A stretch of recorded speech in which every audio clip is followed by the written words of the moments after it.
ఏపీలో ఆక్వా రంగ సమస్యల సుడిగుండంలో కొట్టుమిట్టాడుతోందన్నారు మాజీ సీఎం జగన్. ఆక్వా రైతు ప్రతినిధులతో జరిగిన సమావేశంలో కూటమి ప్రభుత్వంపై ఆయన తీవ్రమైన విమర్శలు చేశారు. ఆక్వా రైతులు దీనావస్థలో ఉన్నాయని విమర్శించారు.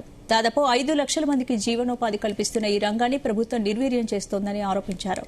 సీఎం చంద్రబాబు సానుభూతి పరులే సిండికేట్ గా ఏర్పడి రాష్ట్రాన్ని నడిపిస్తున్నాయని విమర్శించారు మాజీ సీఎం జగన్.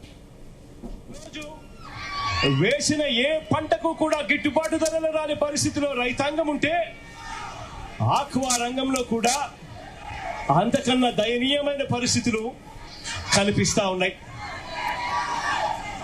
నేను ఒకటే చెప్తా ఉన్నాను, ఆక్వా రైతులు అనంటే ఈరోజు రాష్ట్రంలో ఒక్కసారి పరిస్థితి గమనిస్తే 1.5 లక్షల రైతాంగం, దాదాపుగా 5 లక్షల పైసలకు భూములన్నీ కూడా ఆక్వా రంగంలో వ్యవసాయంలో ఉన్నాయి.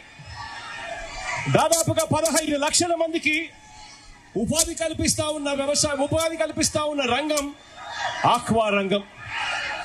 ఈరోజు ఇక్కడ జరుగుతా ఉన్న పరిస్థితులు చూస్తే ఏ ఒక్కరికైనా కూడా, మానవత్వం ఉన్న ఏ ఒక్కరికైనా కూడా ముఖాన కన్నీళ్లు రావాల్సిందే. అంత దయనీయమైన పరిస్థితిలో ఈరోజు ఆక్వా రంగం ఉంది. ఇష్టానుసారంగా ఫీడ్ ధరలను పెంచుకుంటూ పోతా ఉన్నారు.